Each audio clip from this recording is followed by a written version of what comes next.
Welcome to the PI show. My name's Harry Nowicki. I'm a personal injury lawyer. I'm here with my colleague Tony Carbone. Welcome, viewers. Who's a personal injury lawyer, and we've persuaded Dr. Peter Larkins to come back for another episode on sports injuries, which is almost a topic which is inexhaustible. But, welcome back. Welcome back. Yeah, you're very persuasive.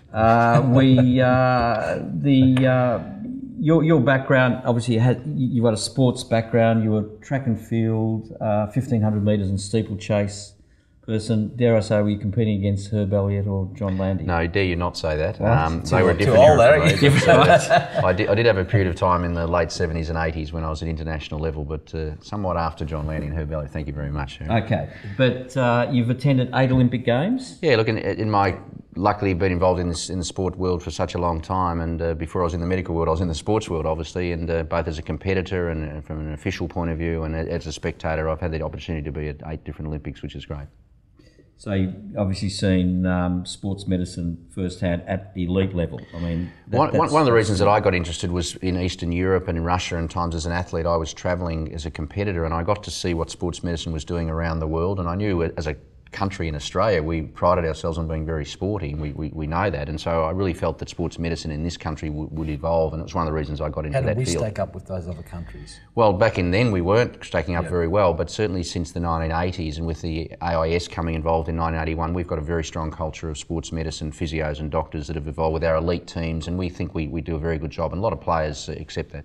Yeah, but we might come back to that in the next episode, but what your involvement currently really is with the AFL and sports in Melbourne, but the AFL has had a number of litigated matters over the years. I think Sean Wren was a well-known case. He slipped on the, artificial plate, so they could bounce the ball. A plate at Waverley, Yeah, it was and Waverley Park. ruined his knee, and it was an early stop to his career. Yeah.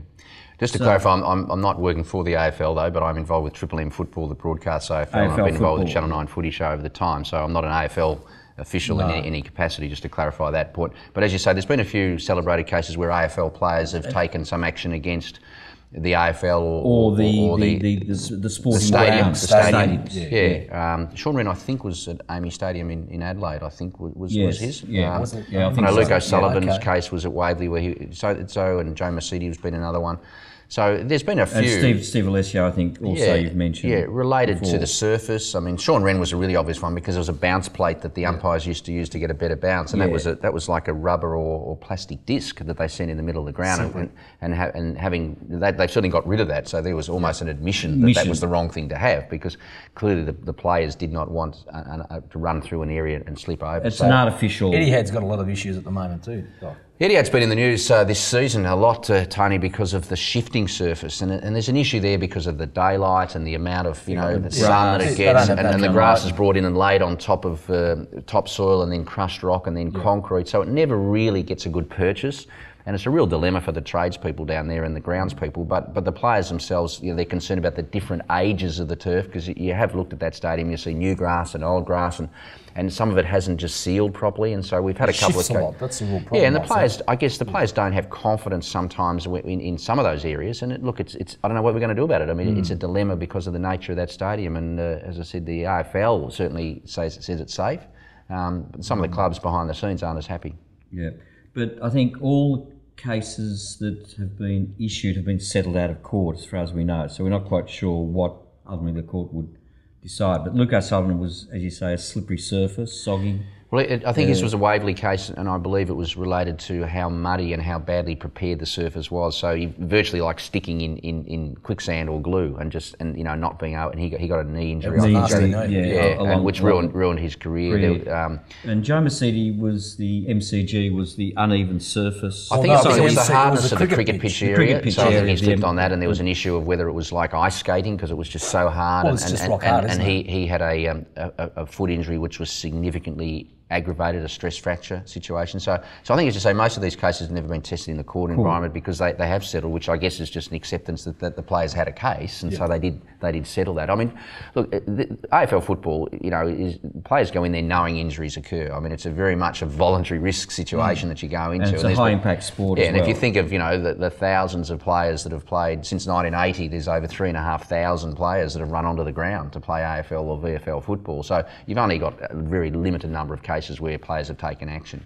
Yeah, but a lot of these players don't have much of a career after football, so they've got that limited lifespan in terms of earnings. Oh, absolutely. I mean, it's a very, the average lifespan's about 3.4 or 3.5 years, which is not long in any career. If your legal career was only go for 3 years, you'd probably think it wasn't a very long career, Tony. But if we look at the average of players, they only, the average is 40 or 50 games over 3 years, and so not many players play 250 games. That's an exception. Right. So they've got a limited lifespan as a footballer to earn some good money, and if they get injured, of course, that may carry them for the rest of their life. It is another medical topic, but the number of players who are carrying degenerative knees or hips or problems for the rest of their life as a result of a football injury, it's again accepted risk. But it's in effect a voluntary assumption of risk, and I think you say you give talks to players are given talks at the beginning of the year. Every club doctor at the start of the year sits down and talks to his club players about drug testing that they're going to have during the year, about some of the things that will arise. And when it comes to injuries, they're explained that there will be cases during the year where they'll have to make a decision about whether they have an injection to play or not. And you can't have a half an hour talk at half-time at the MCG in the middle of a Friday night game. So you have this at the start of the year. So the players are explained, that they can die playing football. You could become paraplegic playing football. I mean, you might not run onto the ground if you're worried about doing that, but it's a fact of life that risk has to be explained. Risk. And I've seen the talk that the club doctors do, and it's quite confronting. A lot of players come back going, I hadn't thought about that. But, it's been around forever. The risks have been there. Footy hasn't changed. No. Speed's changed, but the risks have been there. Don't have a choice. That's what they're good at. I mean, footballers or rugby skills. players. Great skills. Yeah, look, it's money. Look, if you think of the average income is $238,000 currently for AFL, the 640 players, it's a very elite job to have as a 23, 24, 25. Not many jobs in the world are going to pay you that for the skill set that you require, but it's a limited time, and it's a privilege to play AFL football, as I say. A lot of them probably don't have skills outside of football. I mean, they don't have the education. Well, I think clubs have got a welfare program now, Tony, where the players are encouraged to get some education, to do some training. It used to be there when they were working part-time and playing part-time. Then they went to full-time and they were coming out without any career options, and now it's going back the other way because of welfare officers. So I think you have to look. It's going to be a short-time thing for players. They have to look at what they're going to do afterwards, and they have to invest their money wisely while they're playing. They can't all go into the media, can they, though? Well, it's a very sought-after role, Tony, as you know, but you're pushing hard to get yours. But I think we've got a case in New South Wales, which was a 16-year-old schoolboy who became a paraplegic. Perhaps we can talk about Harry, that. we're going to have to come to that after the break. We've got to go to a sponsors break, so thanks, Stock and Harry. We'll be back. We'll be back shortly, so please, viewers, don't go away. Stay tuned. Thank you. Thank you.